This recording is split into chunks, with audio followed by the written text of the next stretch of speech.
A failed pizza delivery ends with detectives accusing me of running a crime syndicate. Here's what happened. Subscribe to Am I the Jerk on YouTube and hit the bell for notifications.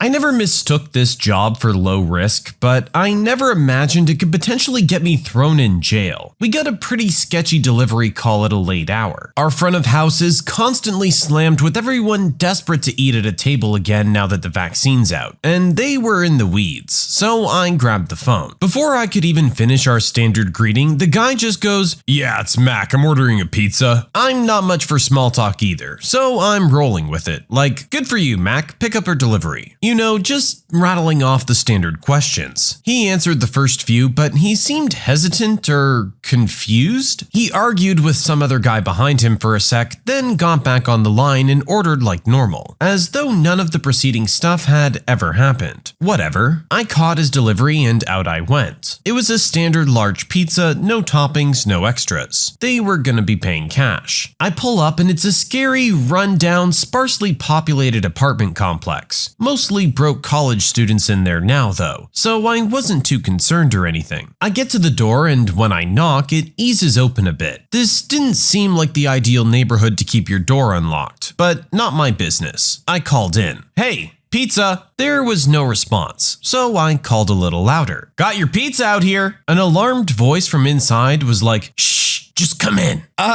No. I get that request weirdly a lot, like everyone from sketchy apartment bros to suburban soccer moms, asking me to bring the pizza to the dinner table because they're busy. Some people even pulled this during the pandemic, but it's a long-standing company policy and a pretty good one that entering the house for any reason whatsoever is a hard no. So I said back, "Can't do that, but I can leave it out here if you don't want to come to the door. Just need payment first." There was a silence followed by some shuffling and then the door shut and locked. And the guy was like, "What do you mean payment first? That's not what we agreed on." Through the closed door, I was standing there wondering if this was the first pizza this man had ever ordered in his life, because payment first is basically implied, right? But I'm not looking for any confrontations or trying to be a jerk, so I tell him, "Yeah, it's our store policy, payment is first." And he erupts screaming, "That's not what Mario and I discussed." So then I thought maybe he's trying to pull some kind of a scam on us, because nobody at our store is named Mario and I'm the one who took his order, so I know what was discussed. I decided if they weren't going to pay, I'd made a reasonable attempt to deliver and I could safely head out now. As I'm preparing to do so, another guy, looking back now I realize he didn't even have a box, walks very confidently up to the door, pounds on it like a heavy bag, and grunts, "Pizza's here." I didn't know if this dude in the apartment had ordered two identical pizzas from different shops, or if our pizza had taken long enough that he thought we weren't coming and called someone else over, or if maybe I had the wrong apartment or something. But it was weird enough that I decided to just go, especially because pizza guy number 2 was looking at me with a real intense stare, way more malice than I'd ever be able to muster on behalf of defending the turf of our joint's pies. He said something like, "Can I help you?" or "Wrong apartment," or something along the lines of a cordial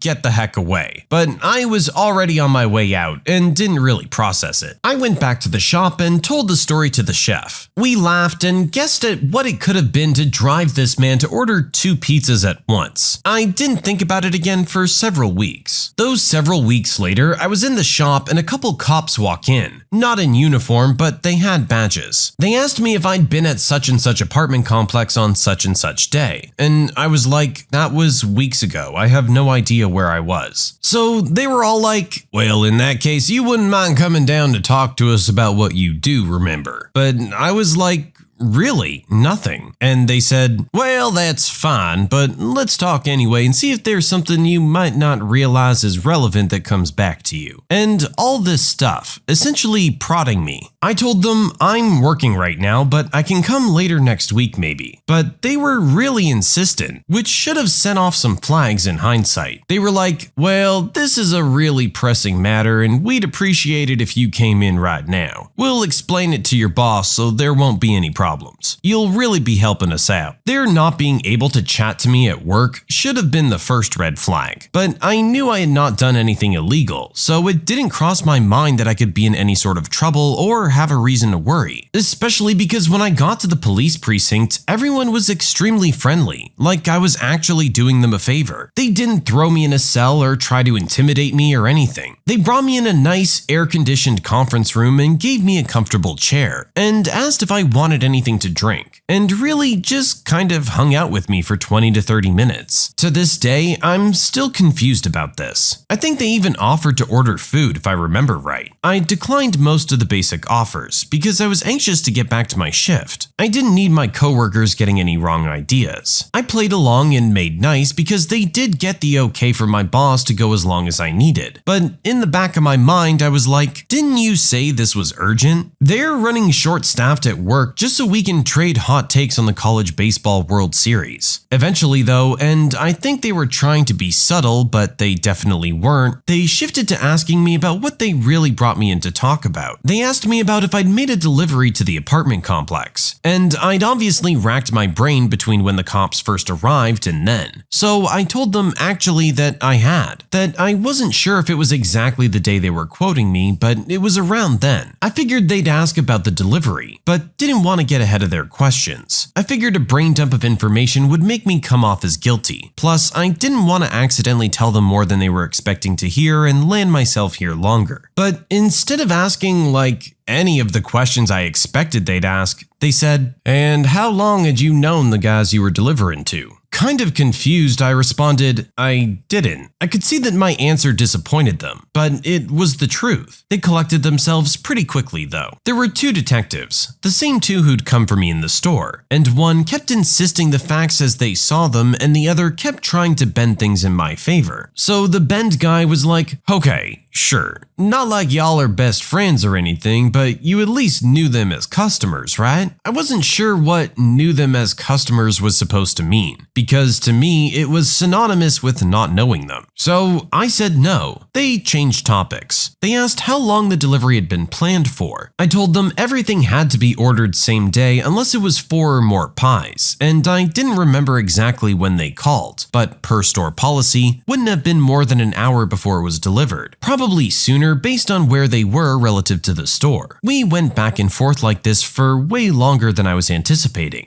Them asking me questions that seemed to imply I knew something. Me feeling super confused and giving them visibly disappointing answers, reminding them I knew nothing. Eventually, they seemed pretty frustrated, and they were basically like, "Stop lying to us, man. Cut the crap. Your friends rolled on you. It's done." And I'm sitting there thinking, I have friends? But of course, in all seriousness, I was shocked by the change of tone, because I had no clue what they were talking about, and so I told them. But they were both like, "Come on, man, you're just embarrassing yourself at this point," with one trying to reassure me that if I just told them what I knew, they could still help me, and the other saying I was too stupid to seize this last chance. Well, no reason to sit around and be spoken to like that. I got up to leave. Before I knew what was happening, I was being Mirandized. It was like a horror movie nightmare playing out in slow motion in front of my eyes. So I stopped with my, "I want you to know that I want to get back to work, but I'm going to be chill out of courtesy" demeanor, and lost my head at that point. I kept really forcefully, without coming off as erratic, or so I hoped, insisting that I did not even know what they're talking about, like I'd been saying all along. They weren't having any of it. They kept saying, "Videotape doesn't lie, man. You want to see the tape before you lock yourself into another lie? The jury's gonna eat this up." Jury? I nearly crapped myself. I don't even turn right at red lights half the time. Plus, you had video all this time you were grilling me to remember what happened, and you could have just shown me a video? What the heck? I knew I was in over my head at that point. A million thoughts were swirling around, and I was so overwhelmed and scared. I finally said what I should have said way back at the beginning, though I didn't say it nearly assertively enough, because I was trying to,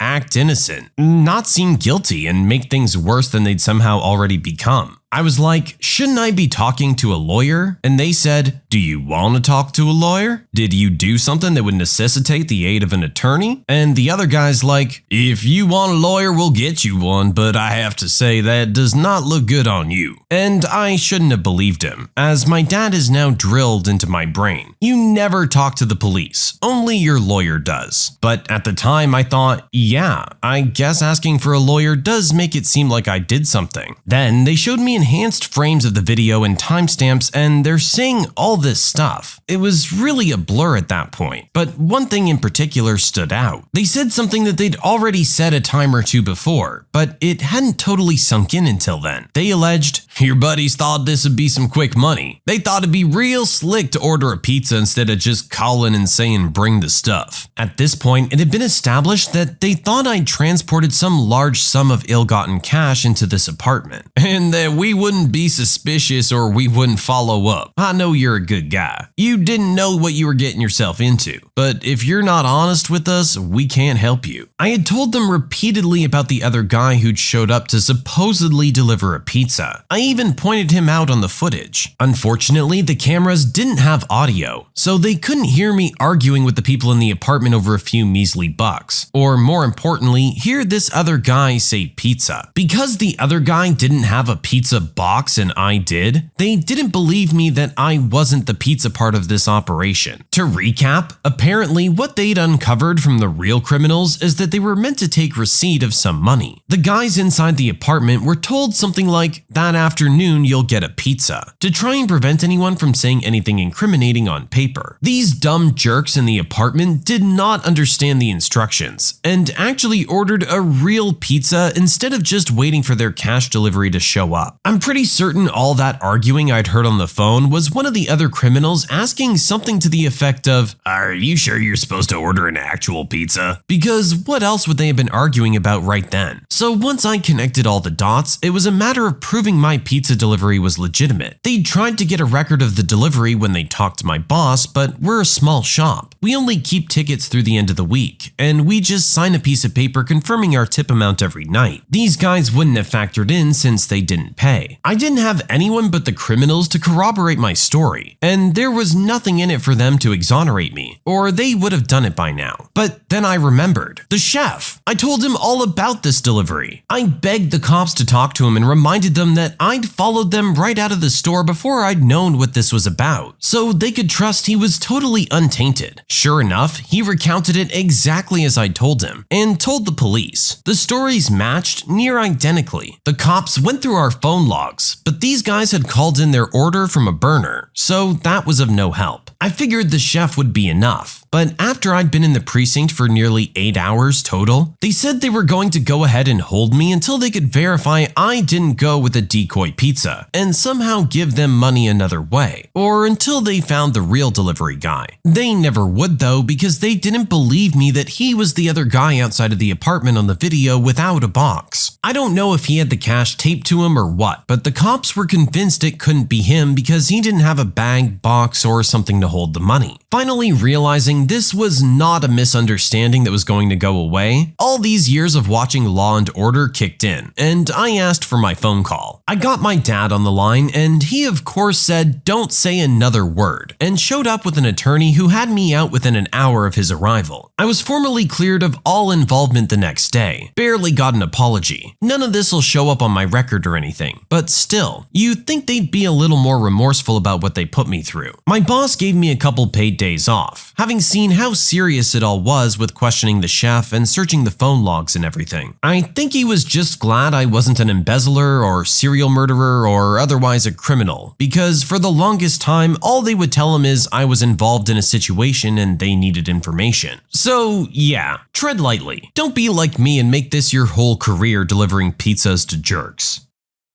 That is absolutely insane. One thing I'm not surprised about in this whole story is the cops not apologizing at the end of it all. No cop is ever gonna be happy to admit that they were wrong. I don't know, maybe it's written in the handbook or something. But regardless, you went through a whole lot just because you were doing your job. I mean, yeah, there were a whole bunch of red flags and this situation was super sketchy. But honestly, what are you gonna do? Some guy called for a pizza, you took the order, you have to deliver it. Weirdos call for pizza all the time. They enjoy it just as much as anyone else. How are you supposed to know that pizza is code for drug money or something? Once you realized how serious the situation was getting, you did the right thing. You shut your mouth and you get a lawyer. You especially get a lawyer if you're innocent. Don't let the cops say that kind of stuff to you about how it makes you look guilty. They don't want you getting a lawyer because it makes their job more difficult. I hate to say it, but a lot of cops don't give a crap about the average person. In their eyes, everyone's a criminal. Except them, of course.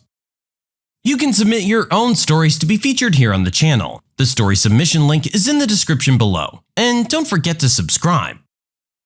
Entitled dad bullies innocent cashier, so I dealt with it in a way that I'm pretty proud of. Right now, I'm feeling pretty proud of myself for doing something wild. This last weekend, my wife and I decided to visit her family. They live in a much larger city than we do, and we go now and again to break up the monotony. On Saturday, my wife and her sister wanted to go shopping at one of the larger malls in the area. Not wanting to do nothing alone, I tagged along. At some point, while listening to their girl talk, I decided to grab a bite. So I told my wife and headed to the food court. At this point, the lunch rush was still going on, so the place was fairly packed. I decided on Chinese food, a place I had been to before, so I trusted that the food was good. So I got in line to wait like anyone else. This particular restaurant was pretty simple. It had 4 cashier lanes and grills behind it where you could watch the cooks make your order while you wait. But being a Chinese place, it took longer than the typical fast food place, so the lines were moving slowly. While waiting,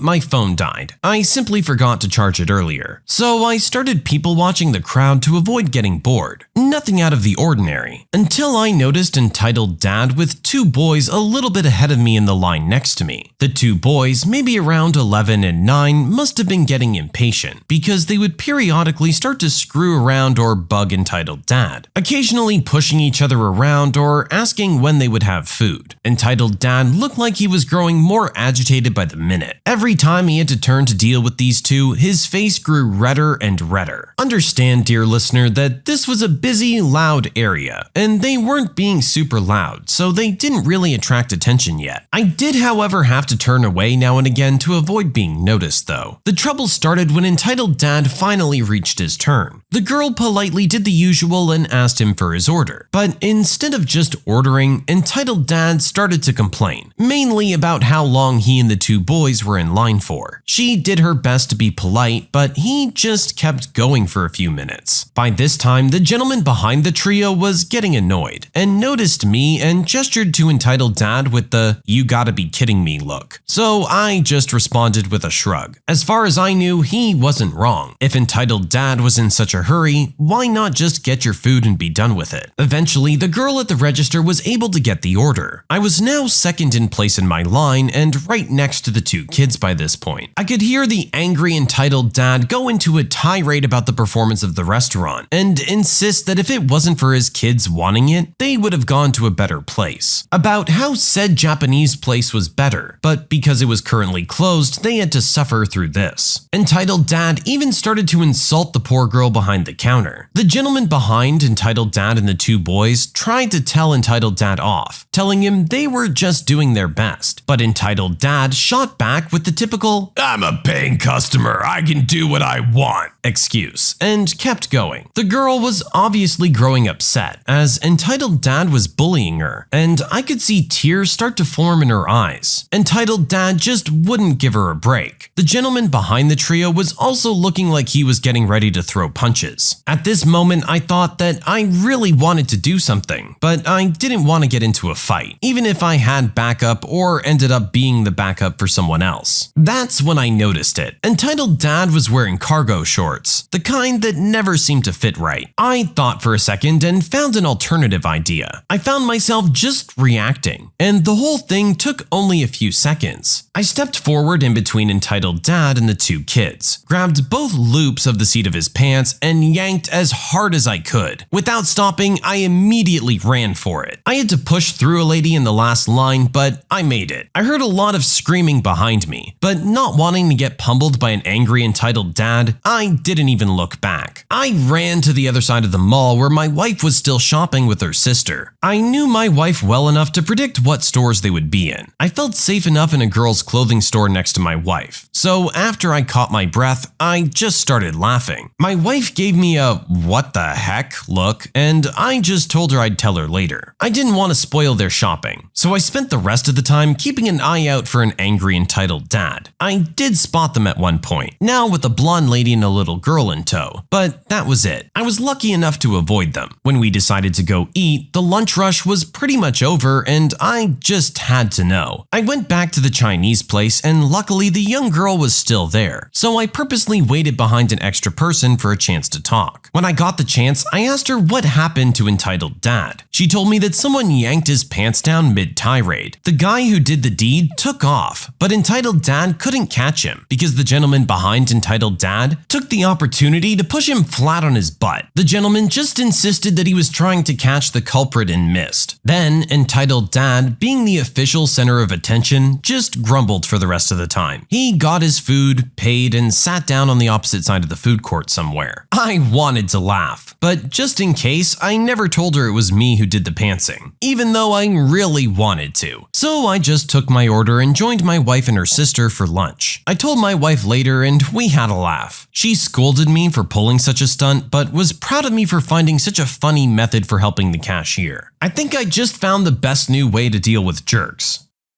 When you subscribe, make sure to hit the bell to turn on notifications. Put the playlist on in the background to finish listening to all the stories, linked at the top of the description. And if you like Am I the Jerk, give Am I the Genius a shot, linked in the description as well. Either way, thanks a lot for watching, and we'll see you guys next time.